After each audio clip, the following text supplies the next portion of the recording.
Honest, I'm just kidding. I don't know. I don't know this guy. Anyways, Charles Johnson, I just can't stand his haircut, bro. His haircut just drives me nuts. So I'm trying to figure out what I don't like about each of them. God. Steve, come on. You know you wish you had Charles's hair, bro. That would look fucking sick on you, dude. Should I go that route? Should that be the new move? That new look, new Steve. Let's go. If I got a new look, I don't want to go like Charles Johnson. I want to go. We'll go. We'll go. What, you gonna get Projaka. like Gilly? No, we'll go Robertson, Yuri bro? Projaka with that big old freaking thing that sticks out of his head. Yes, you can have a wiener flapping on your head. That'd look really cool, Steve. That'd be very distracting for your opponent, bro. It's a winner. Like that could be leaning one way while you're ducking off the other way, and like the fighter get froze up, they drop their hands, boom, left hand down the pipe, KO. Okay. This is what I'm going to do. I feel like Charles Johnson has more routes to victory than Jose Ochoa, at least from what I've seen. Ochoa can knock you out. Charles Johnson can knock you out. But Charles Johnson can mix it up really well. He can use volume. He has decent footwork. And I feel, damn it, I don't want to freaking do this. I don't want to do this. You don't even know either of them. Just pick who you think is going to win. I know, but the people, the fans, the subscribers. What I'm telling you guys is don't bet on this fight. That's what the subscribers right now. I'm trying to lock in for them. You know what I mean? And honestly, I want to pick Jose Ochoa because I seen his last fight, and bro, it was dirty. It was dirty. Charles Johnson has more routes to victory. This is the problem. That's the problem. Give me Charles Johnson. Frick it. Just give me Johnson. All right. I'll take the L on this. I'm sorry, people. If you guys are watching, I'm so sorry. All right. I'm going to go ahead and start off by saying, obviously it was really hard for Steve to pick that. I don't know how much you guys are going to get to see that on camera, but it was very hard for Steve to pick that fight, which usually means if one of us is that on the fence about a fight, that means you probably should not bet on it. We're always here to give you guys advice. This is a fight that I would not suggest betting on, but my real MMA fans, show me some love in the comments below. You know what Charles Johnson does to prospects. You know what he does. He takes them out. He takes them out every time. It doesn't matter what type of losing streak he's on. Doesn't matter if he got banana split in his last fight. You know what Charles Johnson does to prospects, and he's going to do it again on Saturday night. Give me Charles Johnson decision win. Who's the favorite in this? Who's the favorite in this? Ochoa's like a 3, almost a 4-1 favorite. Damn, maybe I picked the wrong one. Charles Johnson decision. That, like, we all have our units of betting, right? That would be like a quarter unit play for me to, like, I might put like a quarter unit bet on Charles Johnson decision. Like, that is a very likely outcome. And for my people watching this, you guys know what I'm talking about. Charles shows up when it's time to give a young buck an ass whooping. Charles Johnson, freaking money line, baby. Let's go. I'm not suggesting to bet on this fight, though, but if you want to get, if you're feeling a little risky, you've had a few brewskis in you already, trying to sprinkle some more money down to, surprise your chick a little bit, get her a little bit more happy for the night. You guys are going to have more money in the bank account the next day.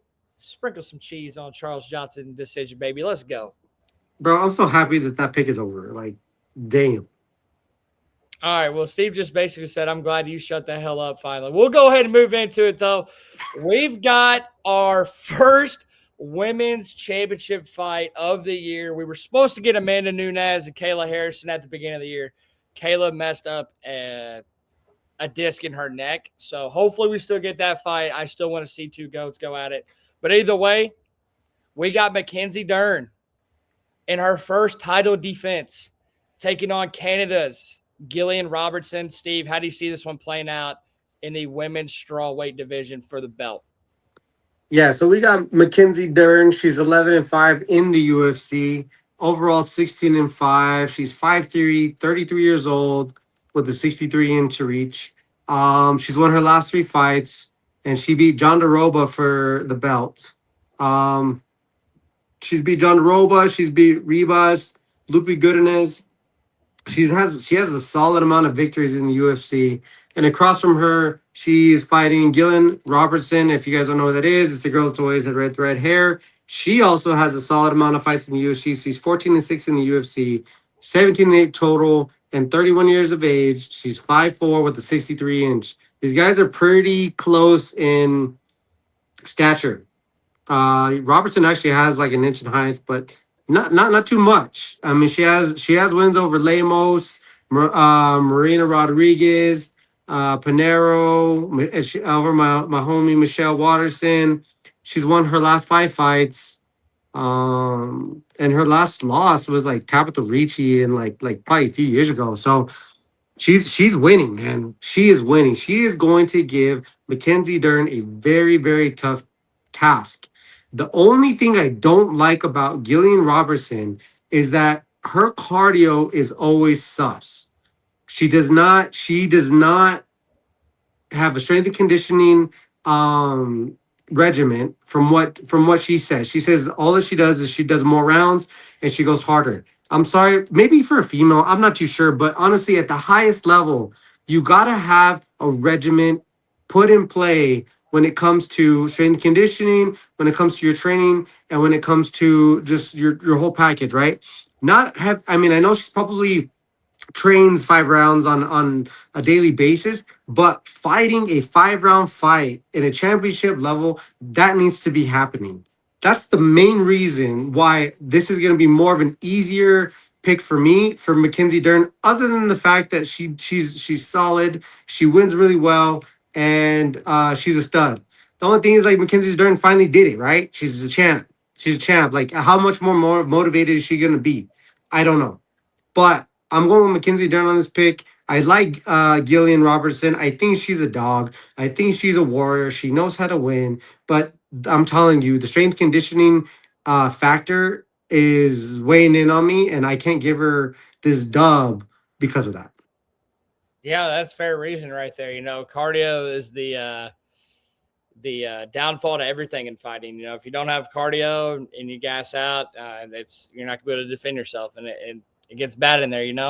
But I'm on the same side here as Steve. You're not going to hear me say this too often. I'm very excited to see the ground scrambles in this one, guys. I'm ready to see, if who can get a takedown on who's going to be able to control the other, who's going to be able to look for more submissions. I'm very excited to see the ground exchanges in this one in the grappling department. Both ladies have been talking about how they're better than the other one. Well, we're going to find out on Saturday night, as Max Holloway would say. But either way, maybe they'll cancel each other out and they'll duke it out on the feet. That'd be pretty sick to see too. But either way, I think it's going to be a fun women's championship fight. A lot of people shit on women's MMA, but I genuinely think this is going to be a fun fight. I'm very, very excited for it. And it's well-deserved. Well-deserved. Big spotlight. Gillian's put together a really good winning streak. She's at the Goat Shed in Miami, Florida. Great gym. Mackenzie Dern's been a badass for a long time. You guys know how decorated of an athlete she's been even before she got in the UFC. So I'm excited for this one. Give me Mackenzie Dern decision, though. I don't see either female finishing the other one. I think the skill gap is like too close, I think, for me in every department for me to pick a finish in this. But I think there's more routes to victory for Dern, and I trust her ground ability more than I do Gillian Robertson, even though she does have the most submissions. So that's something Dern's trying to chase. We'll go ahead and move in to the main event of the evening. And my God, I don't care what you guys think about the man on the right side of the screen. He is fucking good. We'll go ahead and break it down, though. We've got the number one pound-for-pound fighter outright in the UFC. Islam Makhachev is coming back into the octagon. And in my opinion, he's taking on his toughest task that he's ever had in front of him. Ian Garry. Steve, who do you got in the main event at 170 for the belt? Yeah, so a lot of people might be kind of sleeping on the fact of this being a solid headliner. This is a very, very interesting matchup for Makhachev, and I'm going to tell you why. Fuck So yeah, it is. it's interesting. Mat- Ian Garry is a very intelligent fighter. He learned that he knows how he can win all his fights by decision, and it's elevated him immensely. Because he used to be a finisher. There's absolutely no way that he's finishing Makachev. There's no way. Is there routes to a decision win? Sure, sure. But let's go ahead and go over Islam Makhachev, who is not, I don't think, a true 170er. However, I think this is a better understanding of how good Makhachev really is, and if he can truly become a solid. That's welterweight, right? 170 is welterweight, right? Yeah, yeah. Yeah. So he's 28-1. He hasn't lost since like 2015. Anyways, and that's his only loss. He's 34 years old. He's 5'8" with a 70-inch reach. He is going to be lacking in this division, according to this fight, with the stature.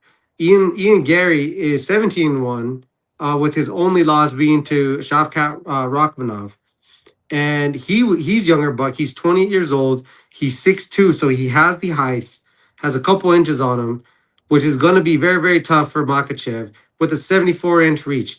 I think Gary's going to be doing the be on his bicycle a lot of this fight, a lot of movement coming from Gary, which might frustrate Makhachev. And he said it. He says, "I just got to chase this guy the whole entire time." Chasing is not always going to be the greatest route to try to get somebody. That's You're kind of playing into Gary's game, so you got to be careful. But Makhachev has been Khabib's protege since day one, and it's shown why. He's moved up to 170. He beat JDM, which is a solid win. And he got that belt. He's a two-time champ. He's got big wins over Poirier, Volk twice, Oliveira. He's fought the lower ends of like Hooker and King Green. This dude he's good, man. He's good. He can fight you on the feet. He can fight you on the ground, where I think he excels. But Machado is solid on the ground, and he's witty on his feet. You know what I mean? He knows how to kind of poke and frustrate you. Um, Ian Garry, he's on a 2-fight win streak. He beat Bilal Muhammad and Carlos Prates, which Prates, was not looking good there in the third round. So I was at um, that fight. yeah. So I mean, he's a decision fighter. We'll put that out there. And like I said, he lost to Shavkat Rakhmonov, and that was kind of on short notice. So you know what? Like Max said early on, he is good. Whether people like it or not, no matter what you think about his what he says on social media, and if he thinks women should rule the world and shiz, bro, like I don't agree with it, but damn, bro, like I don't know how someone can have such good IQ and then it goes that direction. Either way, Oh, it goes that direction if your name's Ian Machado Gary. It definitely oh goes. my gosh. So with that being said, if I'm looking and I'm breaking everything down, Makachev's gonna get Gary down. He's gonna get him down, but Gary will be able to defend off of his back. I see this almost being this is gonna be a decision fight for sure. I'd be really surprised because if there's a win, I think Makachev's gonna get it. But like I said, Makhachev is a smaller guy, so he's going to have to take him down. I don't know if Makhachev can truly strike with him because he struggled with striking with Dustin Poirier, and Dustin Poirier's a dog, but it's because he's a gangster. Makhachev has to be a little bit smarter. So now you got two people with high IQs in the cage going at it. So with that being said, sorry, I just like went on a whole spiel. Because honestly, this is what this card is doing to me.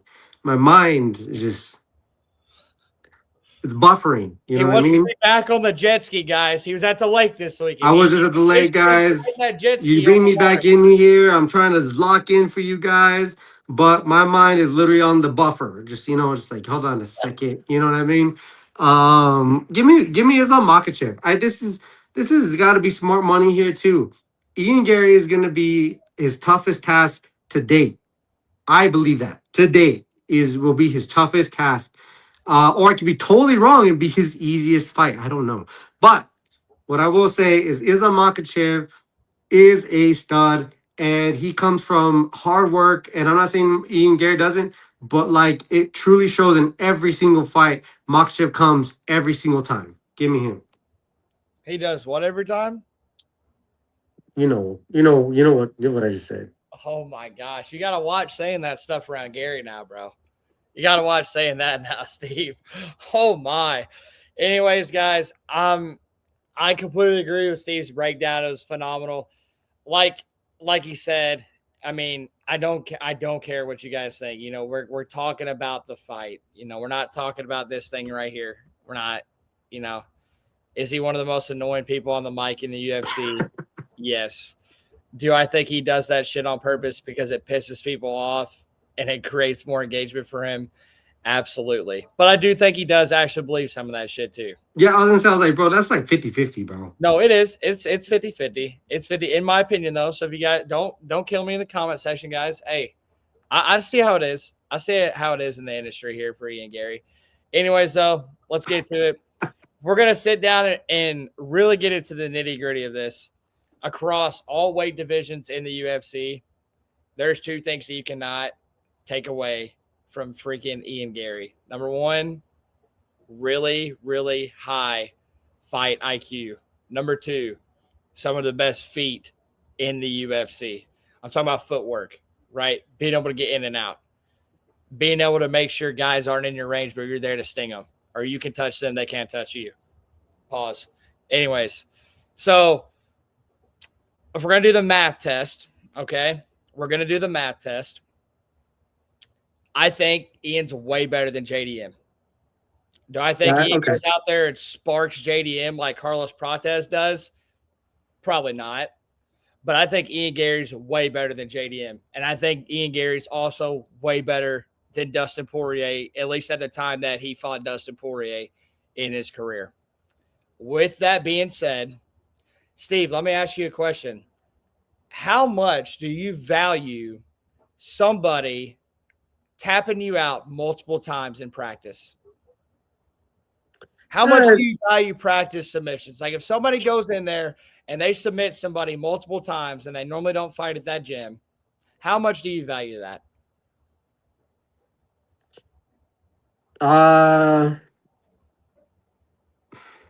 That's a good question. I don't. It just depends. It depends because I like in my head, I'm going to fight, and a lot of times when you're going submission for submission, you're not throwing punches. You're not threatening, death blowing shots. So it does change it. But I will give it. Some solid effort.